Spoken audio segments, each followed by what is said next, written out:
Welcome to the Pursuit of Now podcast. I'm Chase. And I'm Katrina. And let the pursuit begin.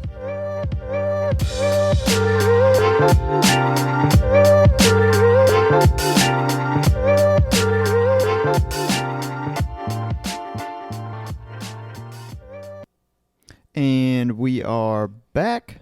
Hello. Welcome to the show. Do we have a good one for you today? Do we have a show for you? Yeah, we do. What are we talking about today, Tree? We are talking about tips for managing stress and anxiety, specifically work-related. Ooh, that sounds pretty good. And life-related. Yeah, and life-related. So, obviously a topic that I know both you and I struggle with quite a bit, which is the whole stress thing. So, for sure. Yeah, so we thought that this would be a good topic to talk about today.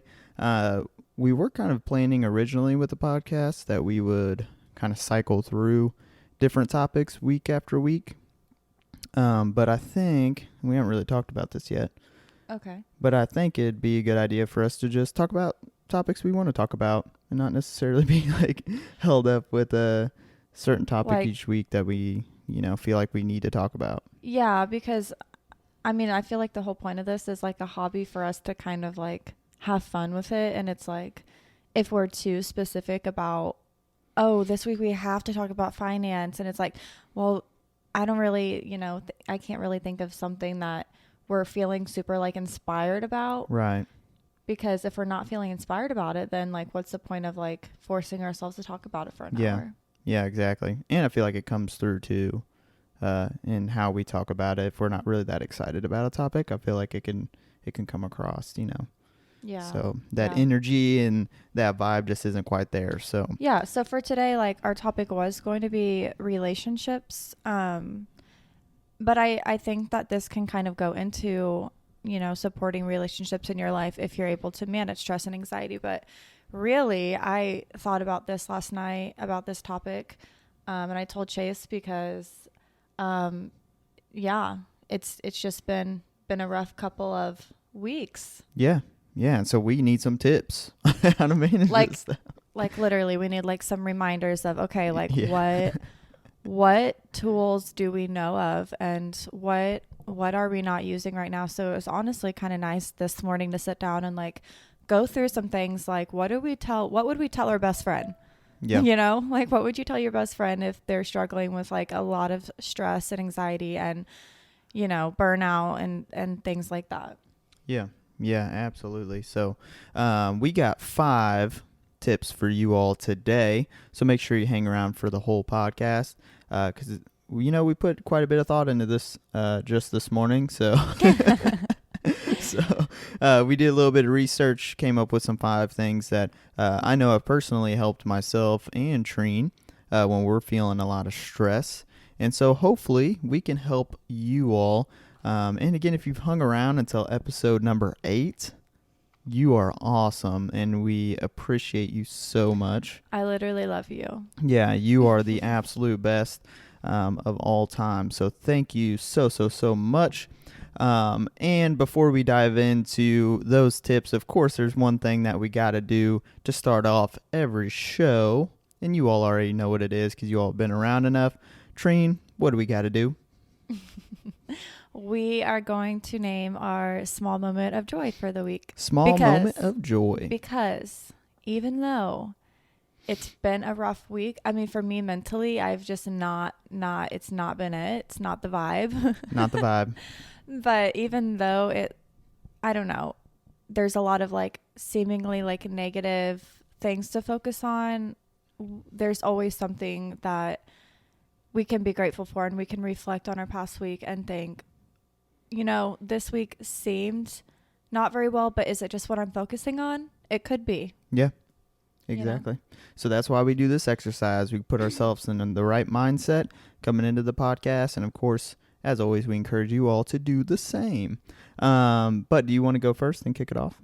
Yeah, I'll kick it off and I'll go dive ahead right and in. Kick it off, why don't you?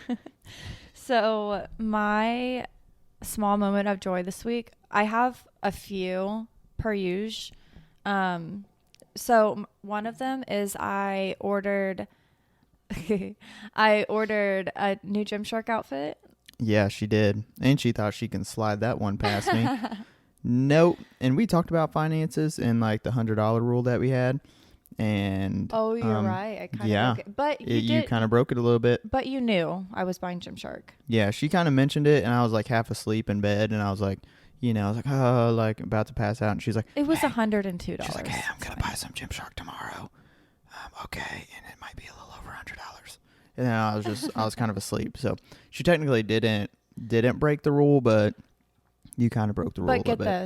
But get this. The last time I purchased anything from Gymshark is my addiction, was November 2021. Because I log into my account every time and I look through my purchase history. So I didn't purchase any Gymshark all last year. Interesting. I know that you don't believe that, but it's true. Like, I will literally show you my history. Yeah. But yeah, you got me good. You whispered it and I was half asleep, and then you went and got you some Gymshark. So all good, no worries. And then yeah, I seen the transaction because I get notifications when you use the card on things. And I was like, oh, so you went and bought some Gymshark, huh? She's like, what? Like, I didn't know anything about any Gymshark. What are you talking about? Yeah. No, but for real, I got an outfit from the Whitney Simmons collection, her last drop. So I'm very excited about that. And also, this is part of... Also, Whitney Simmons wanted to come on the podcast. I don't know if I told you that. Oh, she reached out via email. Yeah, for sure. So maybe in a future episode, she might come on and talk about some health and fitness. Whitney Simmons, if you're listening to this, yeah, I love you. Yeah, I was like, you only have like millions of subscribers. Like, yeah, not quite. You're only like literally famous, but anyways, okay. So the other part of the Gymshark story, is one of my best friends and I had a deal that if for the whole month of January we could add 10 pounds to a specific exercise every week, we could buy Gymshark or athletic wear at the end of the month. Well, I knew the Whitney Simmons collection was going to sell out, but I have been, and next week is my last week, and I'll be at 175 for hip thrust. Boom. So, Trine can legit hip thrust more than I can. But I have added 10 pounds each week. The beginning of January, I started at 135, and last week I finished 165, and I'm lifting twice a week that weight. So basically, I earned it, so it's fine. Mm-hmm. It's fine. Yeah, Trine can out hip thrust me like any day of the week. So, like, legit, my glutes and hamstrings are so weak. So I can't lift anything else, though. Okay. So my other small moment of joy was... this week, I got to have a social work intern shadow me at my job for a whole day. Yeah, that's fun. And it was fun. It was just cool because, like, I remember being an intern. Like, this is only my second year practicing. So I remember just being an intern just a little bit ago. And it was, like, it was cool, like, finally being on the other side of that. It was just... And like get to help somebody out. Cool experience. Who's starting out their career, and you get to be an intricate part of helping them out, which is awesome. Yeah. It was cool. And then, Chase, what's your small moment of joy? Ooh, my small moment of joy. Well, Trine and I have finally started upgrading our room, and that brought me joy. And Trine totally called that this was going to be my moment of joy, so it's kind of funny.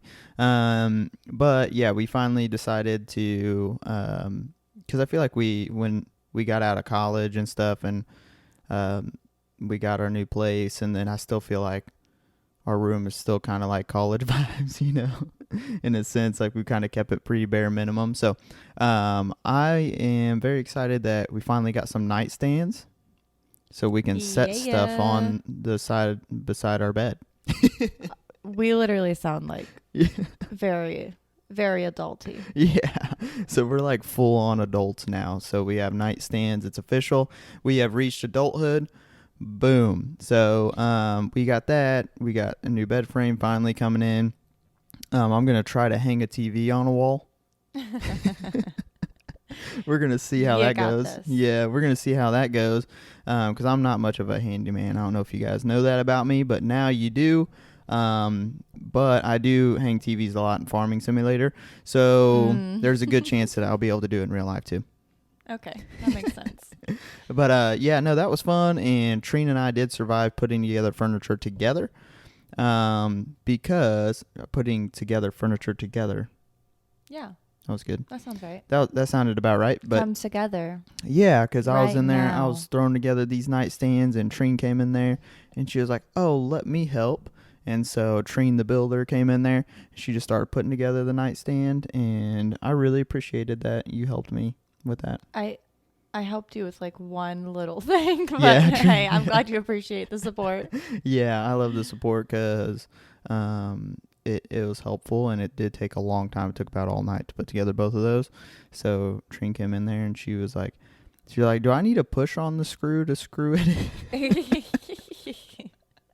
I was like, "Yes, honey, you gotta push on it and screw at the same time." We were putting like the legs on it, and he was like on his last one, and I was like just starting my second one, and I was like focusing so Yeah. hard and really struggling. But also my nails are kind of long, so it was hard to like, I don't know, it was hard to do it. But Yeah, yeah, and then like I had to get up and like go grab a drink, and then I came back, and like Trine was just like talking to the nightstand about their problems and stuff and checking it out. I was like, okay, do your thing. I guess they were just in the box, kind of stressed out, and yeah. Trine was able to provide these tips that we're going to give to you all today Oh, to yeah. kind of help them, get through it. So, Oh, that and was that's a- just the kind of person Trine is, and that's why I'm also grateful for you, because I think you're an awesome person, and I appreciate you so much. Thanks. Was that not the sweetest thing ever? It's an avocado. Am I husband of the year right now? Thanks. I think I'm husband of the year right now, so feeling pretty good. Okay, yeah, you are. For Yeah, sure. thank you. Appreciate it. All right. Anyways, that was a good segue. So let's dive in to the Let's to the dive tips. right in. To the tips. What's the first tip, Chase? Because you thought of this Yeah. Mm-hmm. So this is my first tip, and I'm gonna sound like a broken record I'm gonna sound like every time that I say this. But one thing that helps me out, because a lot of my stress is actually related. It's mostly work related. That's where all of my stress comes from. So the biggest thing that I do that helps me out so much is I start to move my body. And that is step number one to kind of changing your state, is you got to, get out there, whether that's going to the gym or whether that's going on a walk, whether that is just doing literally any kind of physical activity. Moving your body, changing your physiology can help change your state. I truly do believe that, because I know when I'm stressed out and I go to the gym and get a hard workout in, I got my music in, I'm vibing, I know I instantly feel so much better and more energized when I come back home. And so that's just something that kind of helps me out a lot. And I think that that's the first thing you need to do is just get up there, start moving your body. Yeah, I love that. And also, I feel like, I don't know, like I said, I've been struggling the past couple of weeks, and I'm doing like the movement, like I'm going to the gym in the mornings.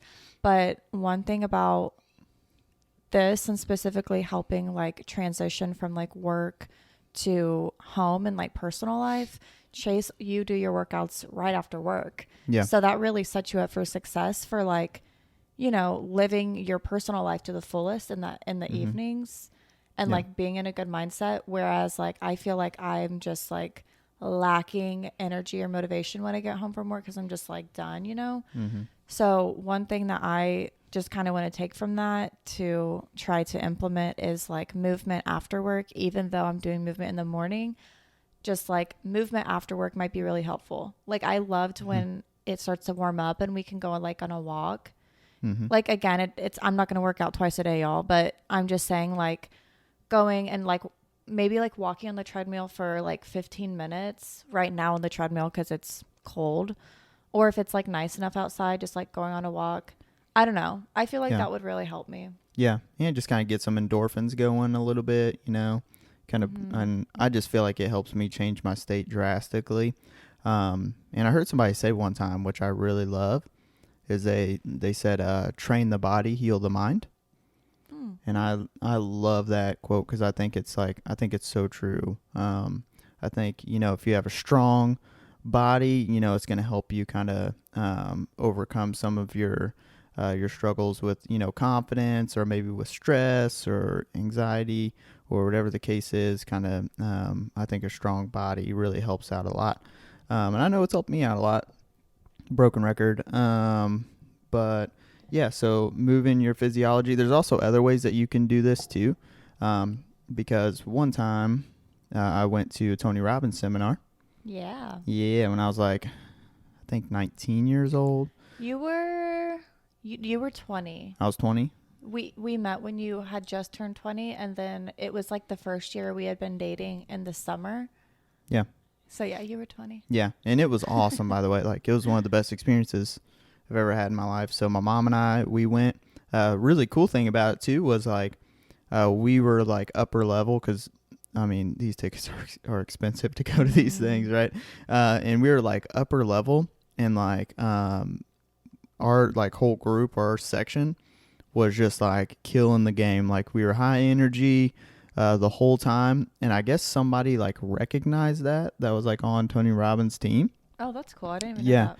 And so they came up to our section, and they were like, "Hey, like, you guys have been doing such a good job. We're gonna move you to the floor."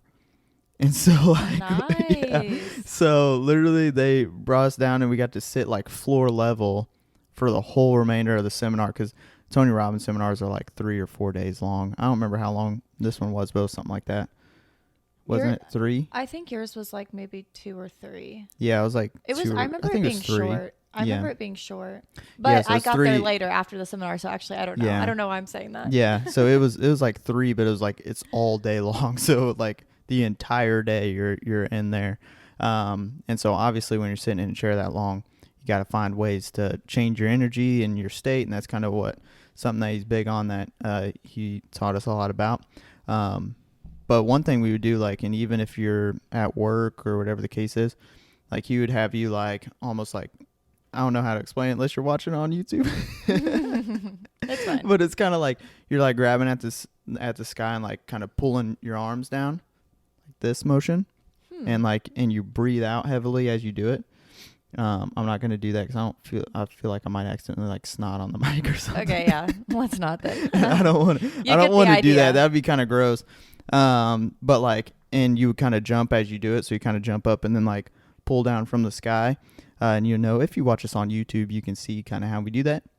But that was a big way that we kind of like kept our energy up, and that was like step number 1 was like move your body. You gotta change your physiology, and just doing that small movement and like breathing heavily out, like instantly re-energizes your body in a way and get you ready to go. I like that. And I remember when I used to listen to Tony Robbins a lot, I remember him being big on like your body language, and like the first step to like changing your mental state is to change your physical like body language. Mm-hmm. So like I remember him saying like, how do you think you're going to feel if you're like have your head down and your shoulders are down and you're like drooping and you're like, you're like having that kind of body language versus like, I'm going to stand up tall, I'm going to like smile, and I'm going to like walk with confidence. And there's like something to it that it like sends a message to your brain saying like,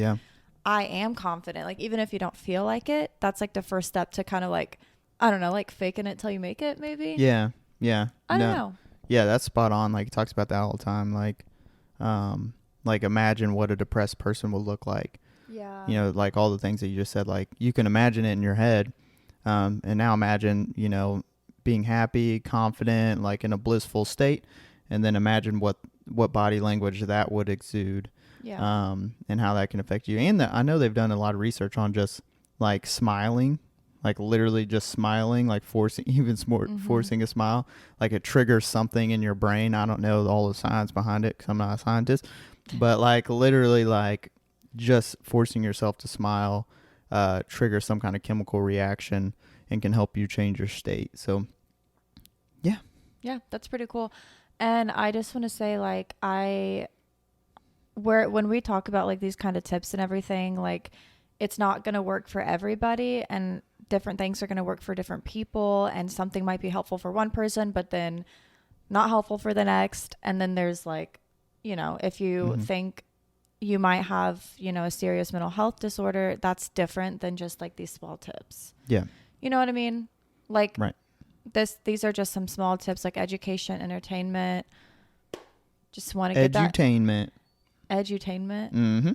Is that a term? That's I like just common? made it up. Oh.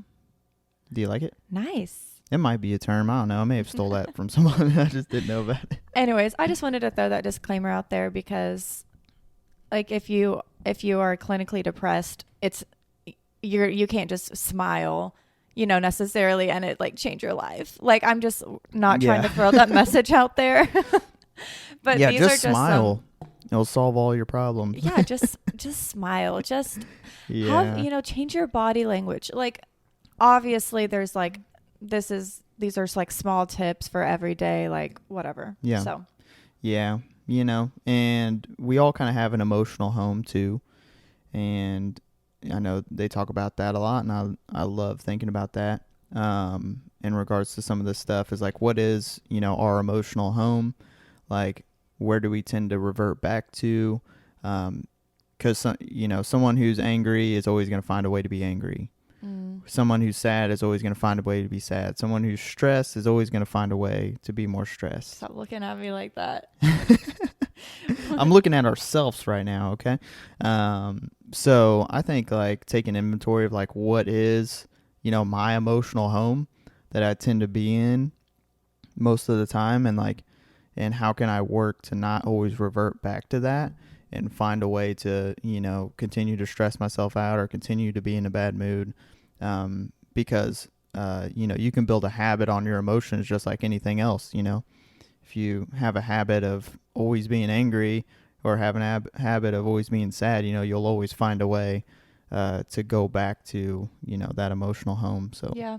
And I think a good starting point is just recognizing and trying to identify what it is you're feeling and why, like what triggered that feeling inside of you, and just really start to be kind of like self-aware of that. I think is a good place to start. Yeah. And that's so hard to do because we were watching that Brene Brown thing on HBO, I think, about like recognizing like how you're feeling and what emotions you are having. And she was talking about, ever finished that. We need to finish that. Yeah, we do.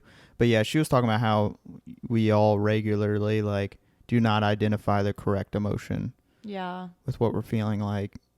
And she kind of guides you through like what emotions there are and how to identify them better so that you can work on them. Yeah, 100%. Because I think she was talking about like stress and overwhelm. Yeah. Wasn't she talking about stress and overwhelm? Yeah. And like how people have the tendency to say like, oh, I'm overwhelmed. And then you like subconsciously like become overwhelmed, when in actuality like overwhelm is so different than feeling stress. Yeah. So overwhelm so like is you like, can like I'm done, like I can't think, you know what I mean? Yeah. And I think how you talk to yourself has a big difference too. Yeah. Because I know in my in my work life, there's a point when I was really, really, really stressed and overwhelmed. But even when I started to kind of recognize that and then like kind of tell myself that I was stressed and overwhelmed, like it got significantly worse because it's like I almost put a label on it, and it just kind of amplified the effects. And because I remember that one time, like I straight up had a breakdown in here. Yeah. Remember that? In these seats. I remember that. Yeah. So, it was bad. Never experienced that before in my life. So, but yeah, I think I started to label it, and then it stressed me out almost more. And then it just kind of, kept building and building and building until it hit my breaking point. But yeah. And I mean, I think it's good to label your emotions or try to identify them. Yeah. But then I think it's like important what you follow up with that. Yeah. You know what I mean? Mm-hmm. Like, I feel like having the mindset of like, oh, I'm so stressed and overwhelmed and like everything is terrible and there's no solution and like the world is crashing down. I feel like that's very different than saying, okay, I recognize that I'm feeling overwhelmed right now, and that means I need to step away. Yeah. I need to do something. I need to step away for 10 minutes. I need to come back. I need to focus on one thing at a time, you know? Yeah. Like And that was Brene Brown's tip too. For yeah, like being identifying the emotion can help you kind of like know the next step to manage that emotion, if that makes sense. But yeah, I just feel like there's a difference of like, yeah, totally agree. what you follow up with. So I love that. But yeah, that was great for tip number 1. Yeah, move your body. Yeah, move your body and everything else that we just discussed. And okay, tip number 2. Tip number 2 is to, and this is like specifically work related. And this is the tip that I came up with because it's something that I would love to work on myself, is to set boundaries for myself, like in and outside of work. And specifically, I'm talking about like setting boundaries, like like time boundaries and emotional boundaries. So like when I'm done with work, I'm done with work. Okay. Yeah. And I feel like I was really good about this at the beginning of my year. But I feel like as the year goes on, or like there's more stressors that are added on, it's harder to kind of separate yourself from, okay, this is my work. I'm going to leave that because I need to take care of myself.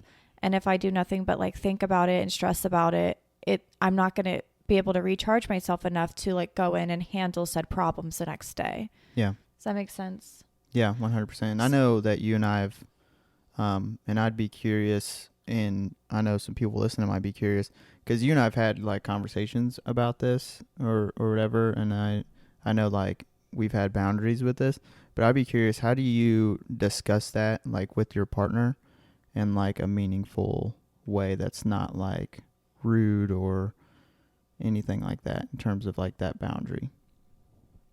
That's a great question.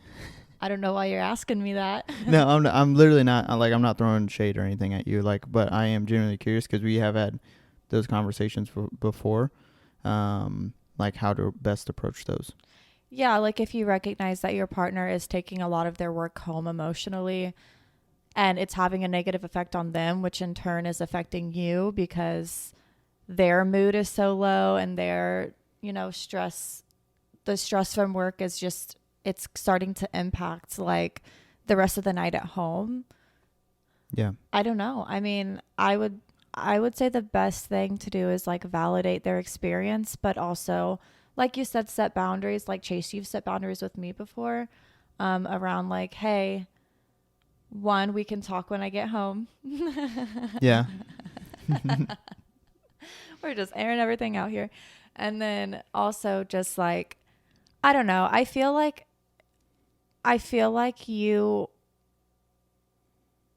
are letting me know your needs, which is in turn, that's more respectful than just holding a grudge with your partner and being like, oh my gosh, all they do is complain about work for an hour when they get home, and then it puts them in a bad mood, and it puts me in a bad mood.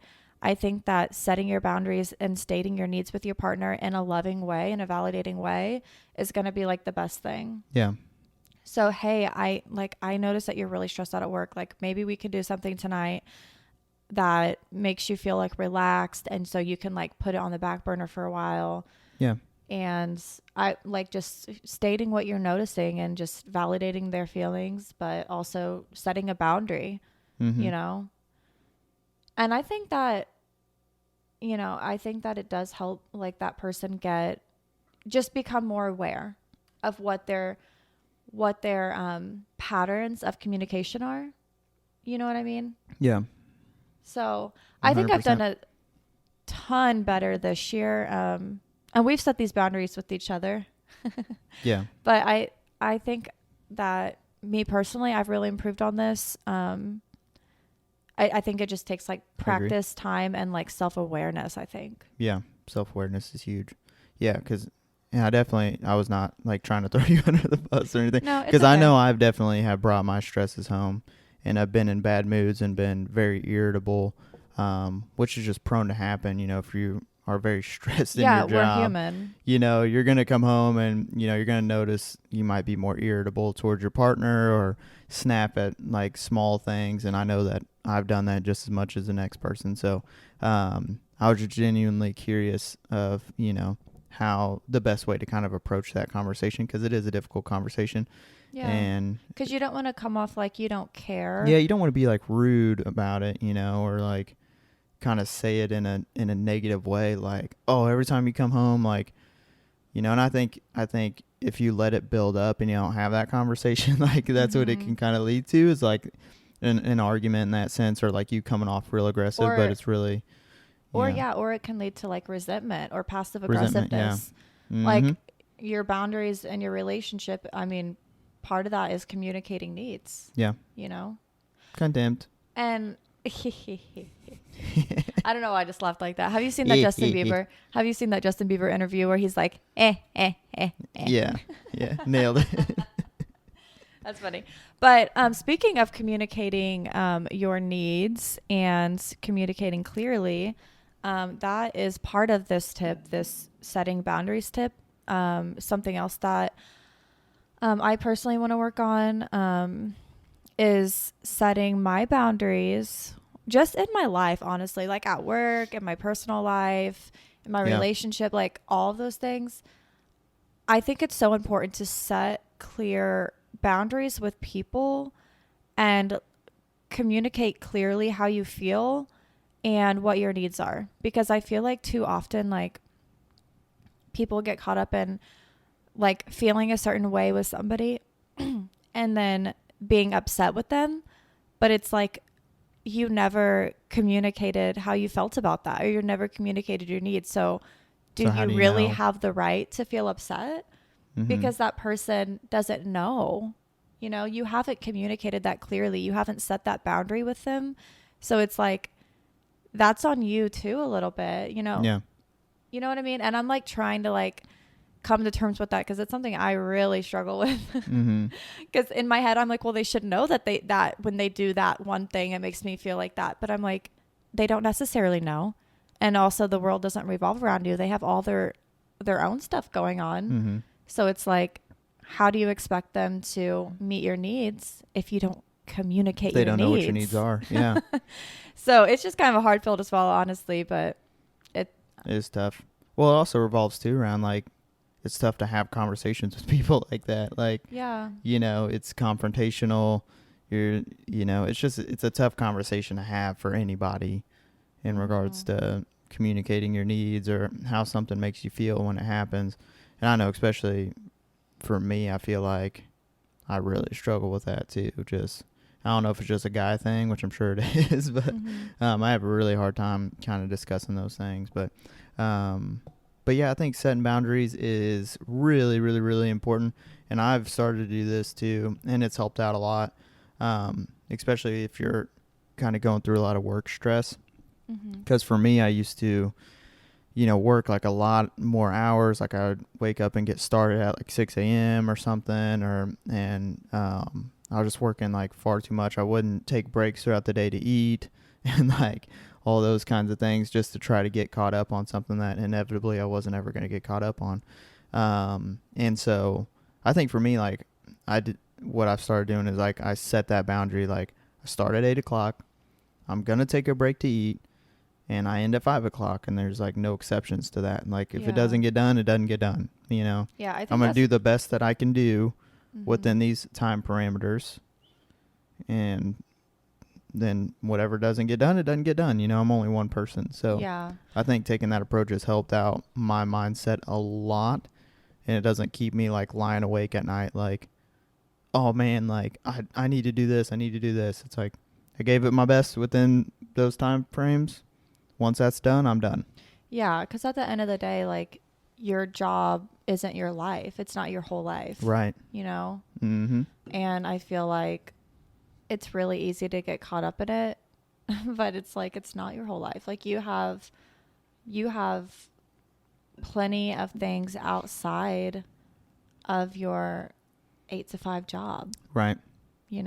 Yep. So I think if something happened to you, then they're just going to put out a job posting and replace you anyways. So Well, I'm irreplaceable, but Yeah, I'm just kidding. your job's a little different. There's only one of you in the elementary It's school. not different. I mean, there's plenty of people, but I was just kidding. I was just saying I'm irreplaceable.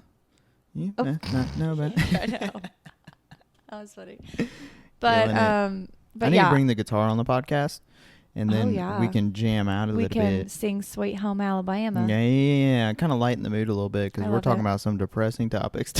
No, I think we've had good conversations so far. Yeah, I think it's really good. Well, I hope that us like having a conversation about this might hopefully encourage some other people to have this conversation because it's tough to have. So hopefully it's helpful just to hear, hey, you're not the only one, you know, everybody's struggling with stuff. Yeah, for sure. Yeah. And I think that sometimes like this, all these like tips that we thought of, I'm like, well, I knew all of this stuff and I'm still struggling with balancing like everything and stress. And I'm like, sometimes it is so like nice to just sit down and like think about in your life, like when have you managed stress successfully? Okay, write all that down. In your life, what is triggering stress? Okay, write all that down and just kind of reflect and remind yourself like what has gotten you this far. You know what I mean? And I feel like that self-reflection piece, I feel like a lot of people probably don't do regularly. I know I don't. And definitely not. So, yeah, I don't know. That's just interesting to me, but yeah. Okay, let's go to tip number 3. Tip number 3. This okay, you want me to read this one? Let me read it real out quick. of here. Hold on. Let me read this real quick. Instead of focusing on a huge to-do list, write down your top 3 priority list. This is what's helped me out a lot. This was my tip. I forgot. Yeah, this has helped me out a lot, especially with work stuff. So if you are experiencing some high stress or high workload within your job every day, and we all kind of like a lot of people, you know, we create like this to-do list and it just kind of gets longer and longer and longer, you know, every single day. And Trina already knows because I know your to-do list is 4 pages long. Yeah, so is yours. So is a lot of people's. Yeah, absolutely. So something that's helped me with that, with the work stress, is like taking just the top 3 things that I know I've been putting off and I haven't been doing and I need to get done. And it is stressful every time I think about it. Like choosing the top 3 things and then literally just make a new list with just those 3 things and focus solely on how can I get these tasks accomplished. And I've noticed with me, like as soon as I kind of, you know, just face the stuff that's stressing me out, like, and it can be anything because like even emails stress me out. I get stressed out by emails. But it's even like, okay, I know I have a bunch of emails I need to get to. So, you know, I'm going to put that priority list. I'm going to knock out these emails. And then once I address them, then it's like I feel so much better. Yeah. And then it's just from accomplishing a few things and it kind of compartmentalizes it in your mind. Like, okay, I don't have this overwhelming amount of things that I know I need to get done. Like, I've just broken it up. I got 3 things. I get these done. I feel good. I'm happy. I'm successful with my day. And also just writing them down and physically crossing them off. Yeah. Super helpful. Like, it's like a dopamine hit, like every time you cross something off of a list, I feel like. Yeah. So that's just something, that's a tip that I would give, you know, if you feel like you're behind on things with work or whatever the case is. Even not work, it can be anything outside of life. But having just a top 3 priority list, crossing them off as you go, that's helped me out a lot. Oh, yeah. I think it's all about prioritizing. If you do find yourself like having a ton of tasks to do, again, in your work or personal life. And then also Chase actually helped me so much because he told me that, yeah, you helped me because you told me that in work, you said, what do you say? Eat the frog or something? Yeah. Eat the frog. So Chase said he eats the frog in the morning. And I'm like, what the heck does that mean? And he was like, whatever is stressing me out the most or whatever is like the seemingly like the hardest task in my mind or like the most difficult, whatever, I just do it first thing in the morning. Yep. So I Eat the don't, frog in the you morning. just get it out of the way Mm-hmm. and then boom, you feel better. Cause it's like, if you really think about it, this is my experience. I don't know about like other jobs, but if you really think about it, like, like think about what is actually stressing you out. Like what are the actual tasks that feel daunting, and then do those first thing in Yeah. the morning, get them done. So I've started to try to do that. Mm-hmm. Like, okay, what's the hardest task that I need to get done today? What's actually stressing me out? Okay, that's going to be my first thing that I am Yeah. going to do. So it's helping me get more done Yeah. because those tasks are the ones that I tend to procrastinate. And in the morning, I'm like, oh, I'll just get these couple little things done that are like easy to get done. And it's like quick to get done. But I'm like, if you do the task that's like the most daunting or whatever in the morning, boom, Then it's out of the way. it's out of the way. You don't procrastinate on it. Yep.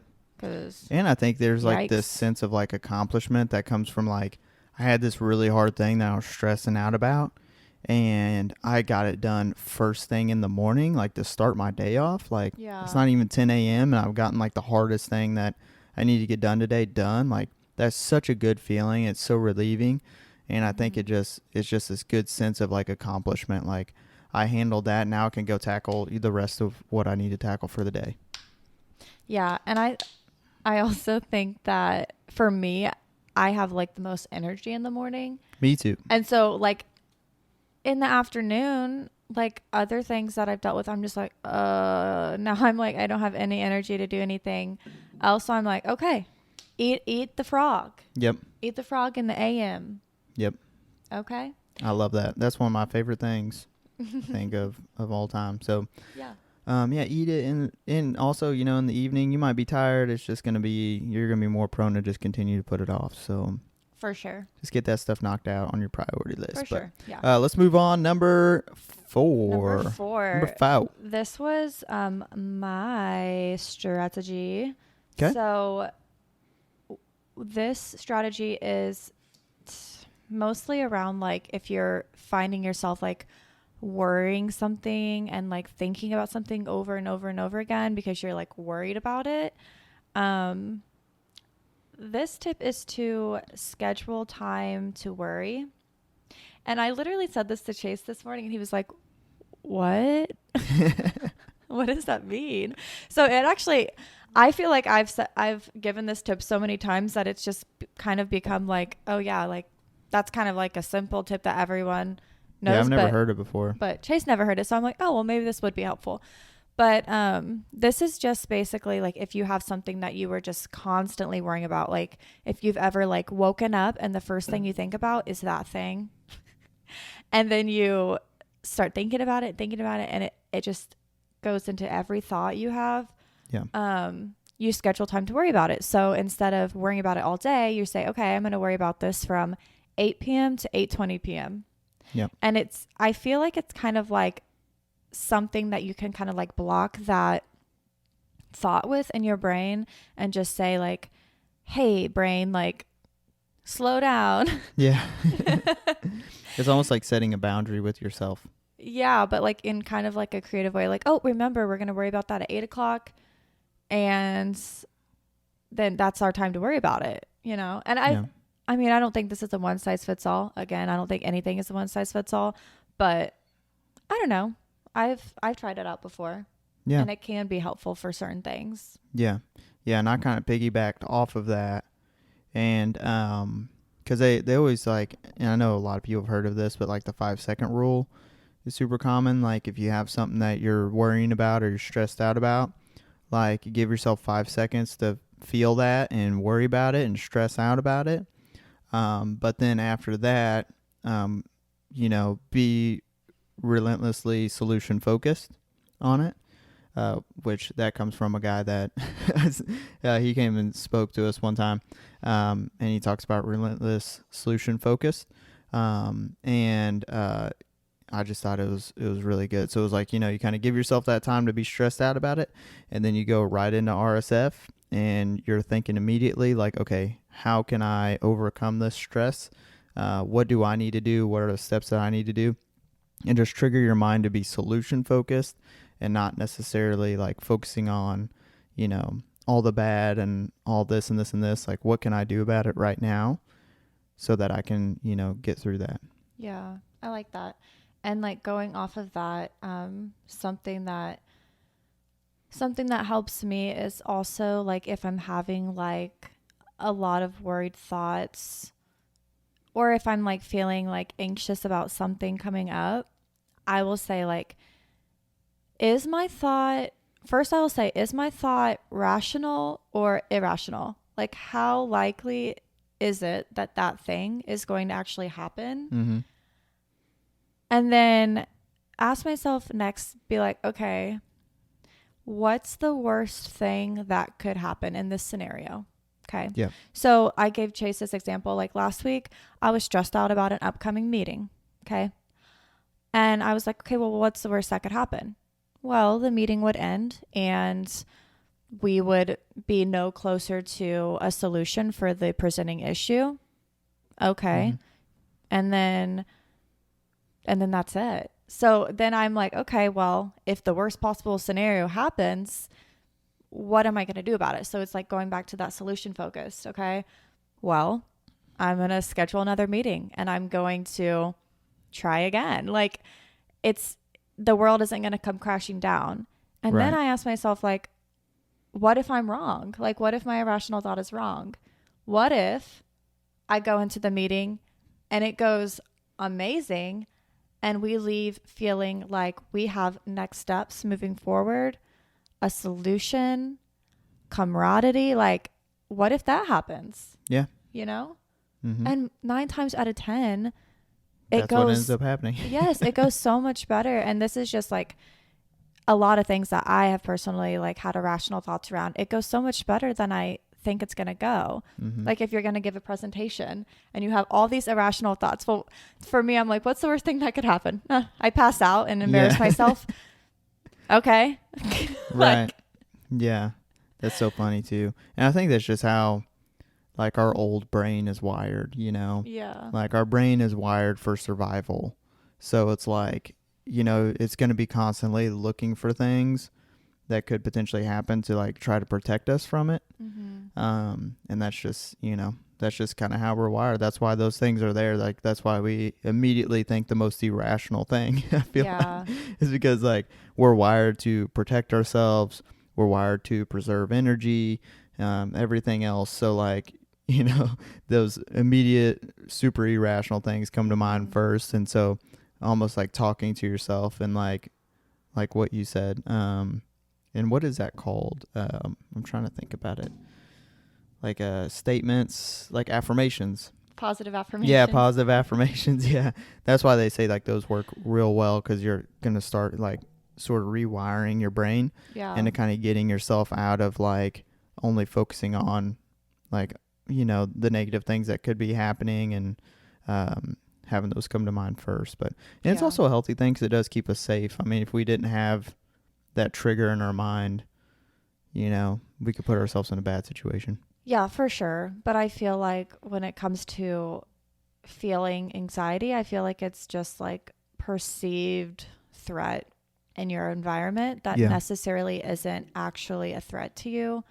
And that's hard. And it's just hard. And if you feel like you are having a lot of symptoms of anxiety, I encourage you to go to the doctor, find a therapist, you know, do whatever you need to do to help you through that too. Yeah. Me to me. Yeah. Katrina, go do that. Yeah. Yep. But anyways, those are some things. Challenge your thoughts, people. Don't let them control you. Are they rational or are they not? Who knows?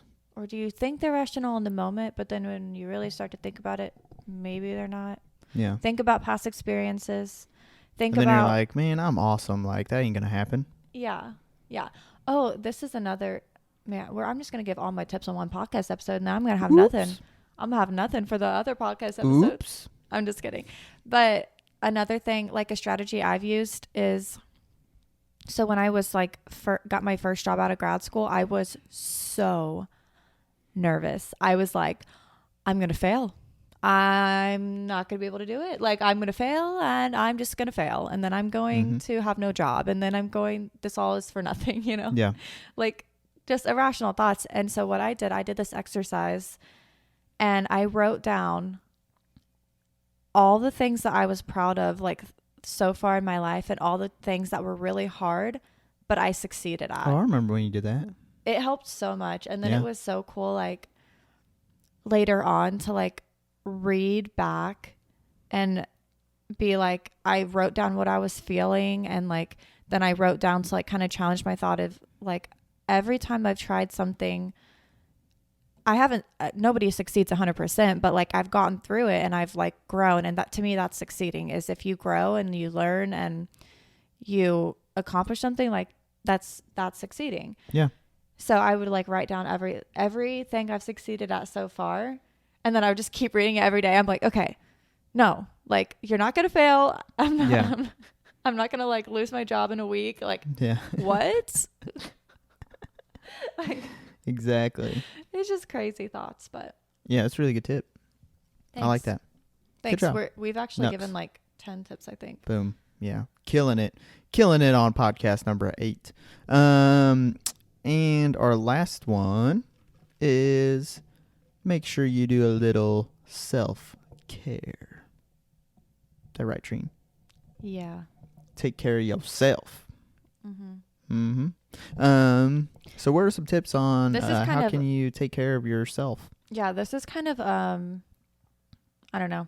It's kind of a buzzword, self-care, you know what I'm saying? Yeah, it's a little bit of a buzzword. But, a like, bit. I do think it was important for us to, like, mention it. So self-care.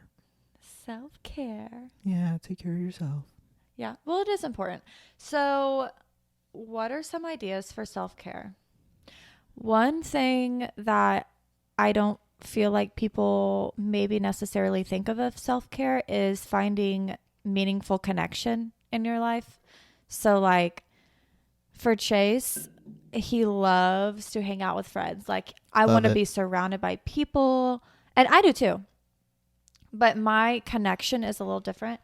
Yeah. So he loves that. He's like, let's, like, do a social activity. Let's go hang out with friends. And that can, like, recharge him. Yeah. Well, same for me. But one thing that, like, I guess just a different approach to connection that I do is, like, on my way home from work, I will call somebody. Usually it's my grandma.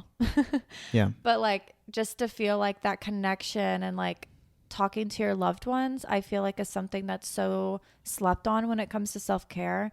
But I think it can be, like, a really good strategy to, I don't know, take care of yourself. Like, humans need connection in their life. So yeah, and sometimes, like, I'll call a friend, or I'll call, like, my grandma's, or, you know, just anybody in your life that you love. Yeah, exactly. I love that. So that's one way I'm that definitely you can a social animal. Yeah, that's one way you can practice self-care, is, like, just connecting, or, like, reach out to a friend that you haven't, like, seen how they were doing in a while, and, like, really just, like, see how they're doing. Like, that's really helpful. Yeah, I agree. That is how I recharge my batteries for sure. Yeah. Yeah, charge them up. I gotta charge them up. Okay, so yeah, go hang out with some friends. You know, we've only gotten one massage in our lifetime, but it was awesome. It was so great. That massage was the best, and it was on our honeymoon. And the best thing about it was, like, well, so what happened was we were supposed to get our massages early on in the week, and your boy over here, I don't know if you guys, obviously, if you watch on YouTube or you don't, you might know this, but I'm ginger as they come. I mean, I'm super ginger. So you're very pale. Yeah, I'm very pale in nature. So am I. Yeah. But you're a little paler. No, you tan. I don't even want to hear it over there. I am one of the first gingers of all time to tan, though. So go me. I'm going to claim that. Okay. You know, my legs got a little bit more tan. Yeah, they did. They did. So anyways, so, you know, I'm pale, and we were in Mexico, and we were hanging out with some friends that we had just met, and we were under the pool bar, like canopy. Swim up bar. Is that what it's called? Canopy? Yeah, like the swim up bar, you know. And I put sunscreen on every bit of my body besides my lower back. Like it literally everywhere else. I got everything. I was so good about it. I was so disciplined about it. And then, forgot my lower back. And so I was sitting, I was like, oh no, like we're at the swim up bar. We're under this little canopy. Like everything's fine. My I'm not gonna back's literally in the water half like, the time. yeah, like how there's no way. Like I'm totally fine. And then, oh my gosh, y'all, like my lower back was destroyed. Like it was just a huge red square. Like a perfect square on my back. And I was like, oh my gosh. So we were supposed to go get these massages, and I like called him up. I was like, that's not happening today, bud. Like no way somebody is going to be rubbing my back like this. So we put it off to like the very last day of our honeymoon. And luckily it kind of healed up by then. And we were able to get massages, but oh my gosh, it was like the best experience ever. Yeah. Yeah, it was great. Yeah, we did the hydrotherapy too. Oh yeah. Yeah, that was cool. Yeah, it was nice. You like kind of walk through some rocks on your feet, and then you go sit in the sauna, and then you go sit in the steam room. I don't like steam rooms. I learned that. Ooh, that was hard to breathe. Can't breathe in those. But yeah, man, that was incredible. So if we could just do that every week, I think we'd be in a totally different space. Oh yeah, for sure. Let's just go well, to Mexico that's like every kind week. of like a cliche self-care thing, but it really Super was. cliche. It was really cool though. And we only did it one time. It was so relaxing. yeah, it was awesome. Another self-care thing that I try to do is to allow myself to engage in an activity that is not necessarily productive. Okay. Yeah. So like Train's a very productive animal. Well,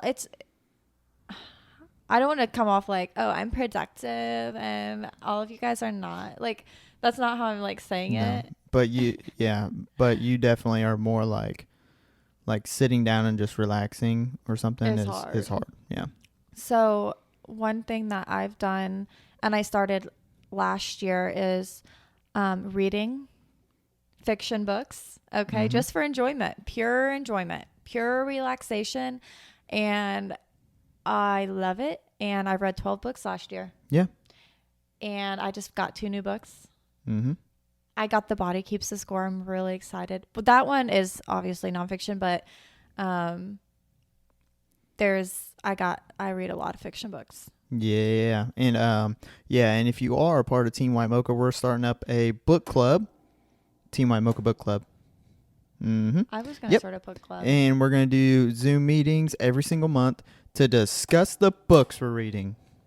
That was my Team White idea. Mocha Book Club. I wanted to start that with some friends this year, but honestly, I feel like the podcast is like a big like hobby of ours right now, and it's kind of taken up a lot of like space and energy. So I was like, well, maybe just one thing at a time, one new thing at a time in my life. Well, yeah, and all of your friends are in the Team White Mocha Book Club though. Oh. So they might be able to read multiple books at the same time, but their focus solely kind of relies on the Team White Mocha Book Club. So are you going to read books now? Yeah. Okay. I was reading Man's Search for Meaning. Mm-hmm.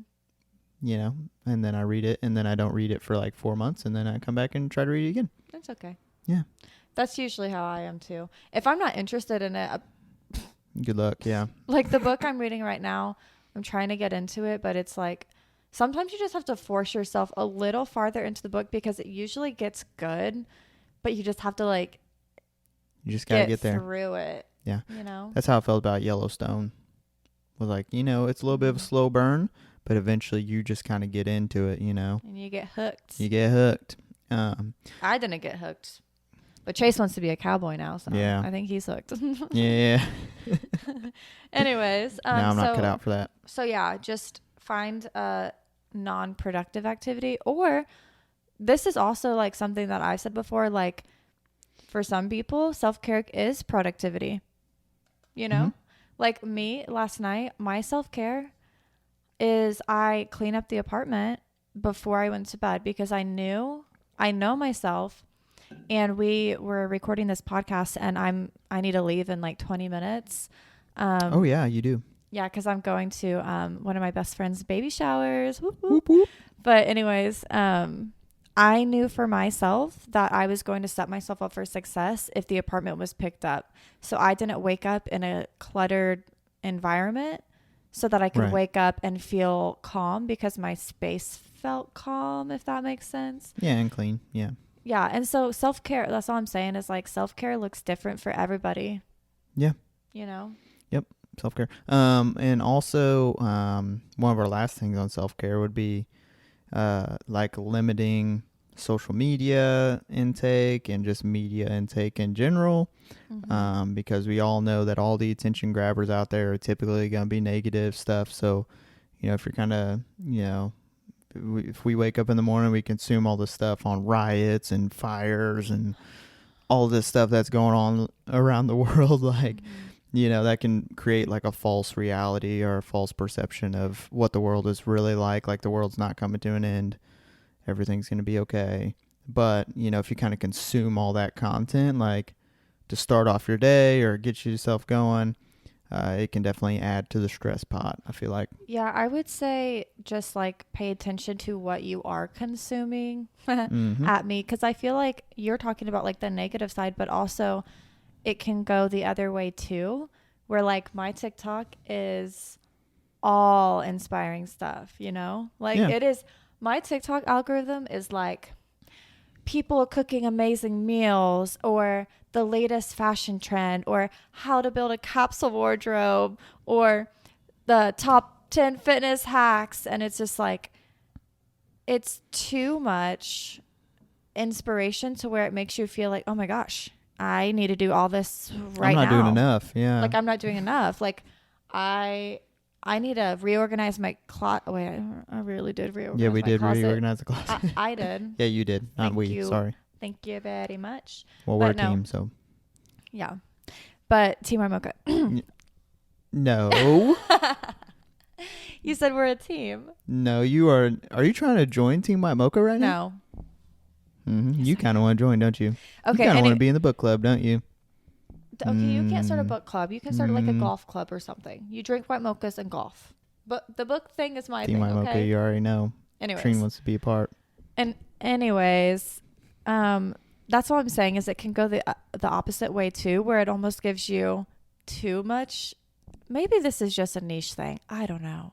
If anyone else agrees with this, please let me know, because yeah, it can almost give you too much inspiration to where you are now, oh crap, like I'm finding myself comparing myself to all these random strangers online. Yeah. And I think a little bit of that is okay. I think I get inspiration from it. I don't necessarily see it and I'm like, I suck. I'm just like, I see it and I'm like, okay, yeah, I could probably improve there. Oh, and there and there and there and there and there. Yeah. And so I don't know. Maybe please let me know if you agree with this, because I feel like sometimes it can just be too much, too much inspiration.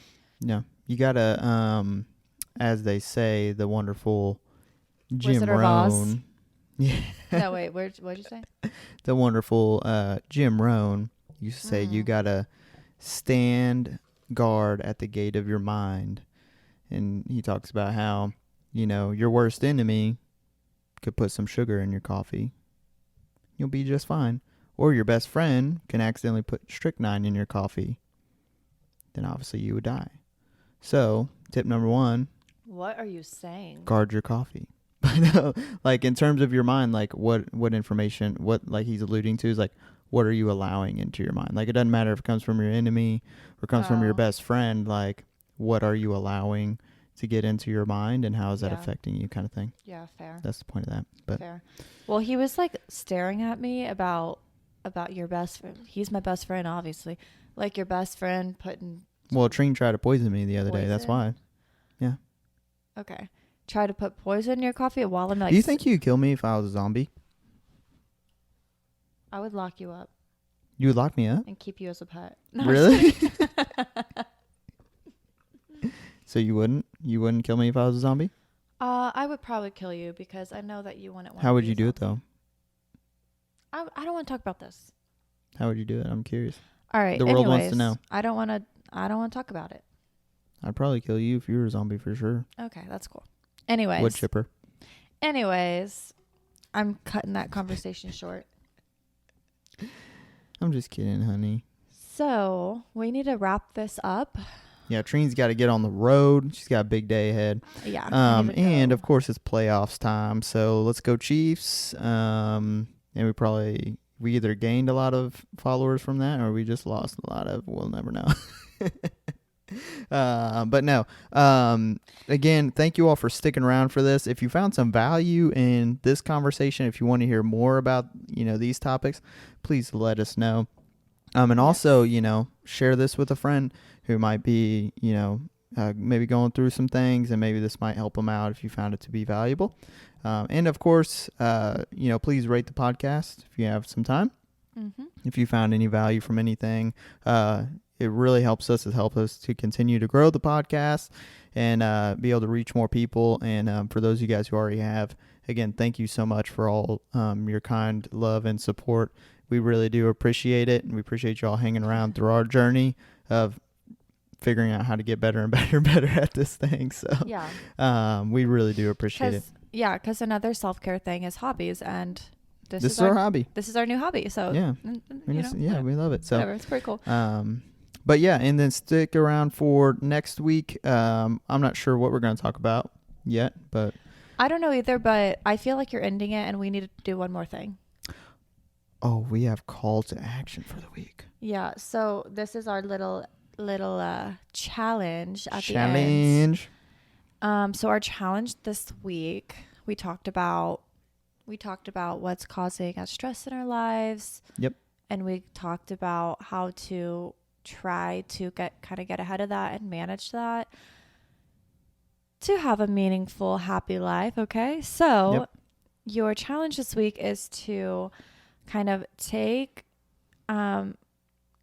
assess, okay? Like assess, get a piece of paper and a pen out and write down and really think about like what is currently bringing stress in your life. Like what are you stressed out about? What are you worried about right now? Write it all down, and then make another list and identify what your current self-care strategies are or your current strategies in general to manage your stress. Write those down. Okay. Yeah. Are there a lot? Are they working? Do you need to add more? Do you need to shift them? Just kind of assess, like self-reflect, like what's happening in your life right now. And I'm going to do that too. And I also want to start journaling. Yeah. Eventually. That's wonderful. Perfect. So yeah. That's your challenge. Do it and let me know how it goes. Do it. Just do it. Now. Just do it. Like Nike. I think I've already made that time. reference before. Yeah. Okay. But yeah, anyways, that's it for today's episode. Hang around every Sunday. We're dropping more episodes. So hang around for the next one, and we appreciate and we love y'all. Love you. Bye. Bye. Have a great week.